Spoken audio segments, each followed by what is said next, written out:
सर्दी का मौसम हो या फिर गर्मी का, बदलते मौसम में बच्चों को सर्दी खांसी होना तो आम बात होती है।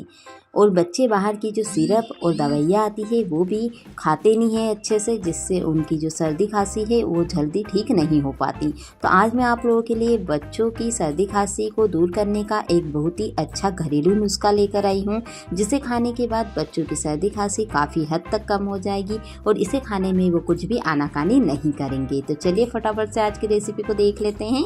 तो यहाँ पर मैंने 3 से 4 गांठ बड़ी वाली अदरक की ली है और 2 गांठ हल्दी की ली है। ये कच्ची हल्दी है। आप चाहे तो यदि आपको कच्ची हल्दी नहीं मिले तो आप रेडीमेड जो हल्दी पाउडर होता है उसका भी यूज़ कर सकते हैं। और 1 आंवले का यूज़ किया है। आंवला आपको ज़्यादा नहीं डालना है क्योंकि इसमें कसेलापन होता है, जिसकी वजह से बच्चे इसे खाने में नखरे कर सकते हैं, इसलिए 1 ही आंवले का यूज़ करें। तो हम इसे लो फ्लेम पर अलट पलट करके इस तरह से सेक लेंगे। इसकी बाहर की जो लेयर होती है बिल्कुल काली पड़ जाएगी जब तक आपको इसे रोस्ट करना है। कम से कम 5 से 10 मिनट का टाइम लगेगा। अब हम गैस का फ्लेम ऑफ कर देंगे और इसे अच्छी तरह से ठंडा होने देंगे। जब यह ठंडा हो जाएगा तो हम इसे प्लेट में निकाल लेंगे और चाकू की सहायता से इसकी जो ये ब्लैक वाली स्किन है इसे अच्छी तरह से छीलकर फेंक देंगे। इनका जो बाहर का हार्ड वाला छिलका होता है इसे निकालना बहुत ज़्यादा ज़रूरी है, क्योंकि ये मिक्सी में आसानी से पीसते नहीं बनता है। तो इसे अच्छे से निकालें। जब आप इन्हें अच्छी तरह से छील लेंगे तो इन्हें आप 2 से 3 बार पानी से धो लें, साफ पानी से। और इसके बाद आपको इसके छोटे छोटे टुकड़ों में इसे कट कर लें। यह बच्चों की सर्दी खांसी को दूर करने का बहुत ही ज़्यादा असरदार नुस्खा है। मैंने मेरे बच्चे को यह दिया था और उसे बहुत ही ज़्यादा पसंद आया। उसने बहुत ही टेस्ट लेकर गोलियाँ तो कम से कम 4-5 दिन में ही ख़त्म कर दी थी। उसे बहुत ही ज़्यादा अच्छी लगी। तो अब हम इसे एक मिक्सी जार में डाल देंगे और बिल्कुल थोड़ा सा 2-3 चम्मच पानी डालेंगे और इसे हम पीस लेंगे। आपको ज़्यादा पानी नहीं डालना है, इसमें सिर्फ 2-3 चम्मच पानी का ही यूज़ करें। यदि ज़्यादा प्रॉब्लम हो तो 2-3 चम्मच पानी और डाल लें। अब हम इसे एक जाली में निकाल लेंगे और इस तरह से इसे छान लेते हैं कि जो बड़े टुकड़े हैं वो अलग हो जाएं। सारे पेस्ट को आपको इसी तरह से छान लेना है। यदि आपके पास इस तरह की छन्नी ना हो तो आप जो आटा छानते हैं ना उस छन्नी का यूज़ भी कर सकते हैं।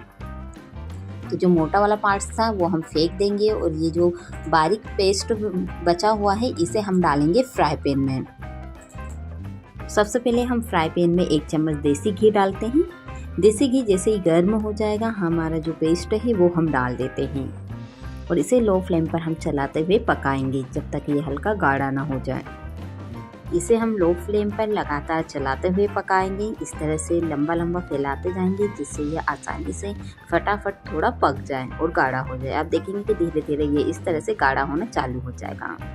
आपको जो अदरक की क्वांटिटी लेना है वो थोड़ी ज़्यादा लेना है और उसके कंपेयर में हल्दी आपको आधे से भी कम लेना है, क्योंकि हल्दी बहुत ही ज़्यादा गर्म होती है और देसी हल्दी तो बहुत ही ज़्यादा असरदार होती है। तो अब हम इसमें जब ये गाढ़ा हो जाएगा तो हम इसमें डालेंगे गुड़।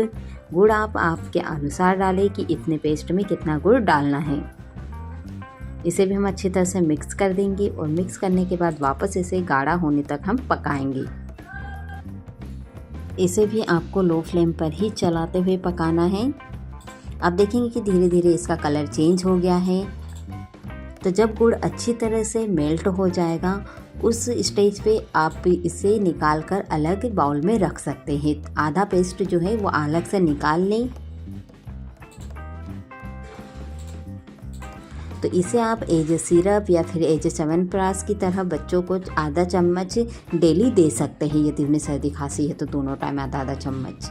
और जो बचा हुआ पेस्ट है उसे हम थोड़ी देर और पकाएंगे और इसे आपको कंसिस्टेंसी पानी में डालकर चेक करना है। जब वो इस तरह से हम पानी में डालें तो इस तरह से लड्डू के शेप में आ जाए, आसानी से इकट्ठा हो जाए, तो आपको इतना पकाना है। इसके बाद हम गैस का फ्लेम ऑफ कर देंगे और इसे हम रूम टेम्परेचर पर ही इस तरह से चलाते हुए ठंडा करेंगे। आपको चलाते हुए ठंडा करना है। यदि आप फ्राई पैन को ऐसे ही रख देंगे और सोचेंगे कि ठंडा हो जाएगा तो इसमें जो अंदर गुठलियाँ बन सकती है या फिर ये इकट्ठा हो जाएगा, तो आपको ऐसा नहीं करना है। चलाते हुए इसको ठंडा करना है। तो ये जो पेस्ट जिसे हमने बाउल में निकाला था उसे हम अच्छी तरह से मिक्स कर लेंगे और जब ये पूरी तरह से ठंडा हो जाएगा तो उसमें आपको 2 से 3 चम्मच हनी डालना है। शहद डालने से इसका टेस्ट भी अच्छा आता है और बच्चों को यह पसंद भी आएगा। और सर्दी खांसी में शहद खाना बहुत ही ज़्यादा असरदायक होता है। बहुत से जो कफ सिरप हम बच्चों के लिए लेते हैं सिरप, उसमें हनी होता है। तो इसे हम अच्छी तरह से मिक्स कर देंगे। और बच्चों को यदि सर्दी खांसी है तो आप इसे आधा चम्मच सुबह शाम खिला सकते हैं। बहुत ही ज़्यादा असरदायी होता है और बच्चे आसानी से इसे खा सकते हैं। यदि आप ज़्यादा मात्रा में बनाएं तो बड़े भी इसे खा सकते हैं, लेकिन यदि आप प्रेग्नेंट लेडी को दें तो उसे बहुत ही कम मात्रा में दें, क्योंकि हमने इसमें हल्दी और अदरक का यूज़ किया है जो बहुत ही ज़्यादा गर्म होता है। तो हमारा जो ये फ्राई पैन वाला पेस्ट है वो अब बिल्कुल अच्छी तरह से ठंडा हो चुका है। अब हमें क्या करना है, हथेलियों पे घी लगा लेना है और इसका थोड़ा थोड़ा सा पार्ट से मिश्रण लेना है अपने हाथों पर और गोल गोल बनाकर इसकी कैंडी बनाकर तैयार कर लेना है। इस कैंडी को हम मिल्क पाउडर में इस तरह से अलट पलट करके मिल्क पाउडर से कोट कर देंगे, जिससे हमारी कैंडी बहुत ही अच्छी दिखेगी और यह आपस में चिपकेगी भी नहीं बाद में। यदि आप इसे शुगर पाउडर या फिर जो बुरादा होता है चीनी का, उसमें कोट करते हैं तो चीनी बाद में पानी छोड़ देगी और सारी कैंडी आपके आपस में चिपक जाएगी।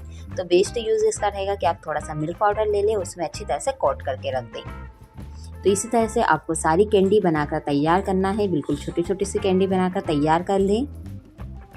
बहुत ही आसान है इसे बनाना। बस ये सारी रेसिपी बनाने में थोड़ा सा टाइम लगता है, क्योंकि हमें सारी कुकिंग इसे लो फ्लेम पर करना है। और यदि हम बच्चों के लिए कुछ बना रहे हैं और बहुत ही ज़्यादा असरदायक नुस्खा है ये सर्दी खांसी का, तो इसके लिए आप थोड़ा टाइम तो देना बनता है। तो आप देख सकते हैं कि मैंने सारी कैंडी बनाकर तैयार कर ली है और अब हम इसे एयर टाइट कंटेनर में भरकर रख लूँगी। तो यह जब भी बच्चों को आपको देना है, सुबह शाम या दोपहर में आप इसे दे सकते हैं। बच्चों को बहुत ही ज़्यादा पसंद आएगी। मेरे बेटे को तो बहुत ही ज़्यादा पसंद आई, उसने तो खुद से ही निकाल के सारी फिनिश कर दी थी। तो यदि आपको रेसिपी पसंद आई हो तो वीडियो को लाइक कीजिएगा, फैमिली फ्रेंड के साथ ज़्यादा से ज़्यादा शेयर कीजिएगा, ताकि उन्हें भी इस घरेलू नुस्खे की जानकारी मिले। और चैनल पे नए हो तो सब्सक्राइब जरूर कीजिएगा। Thanks for watching. मिलते हैं अगले वीडियो में एक नई रेसिपी के साथ। जब तक के लिए जय श्री महाकाल।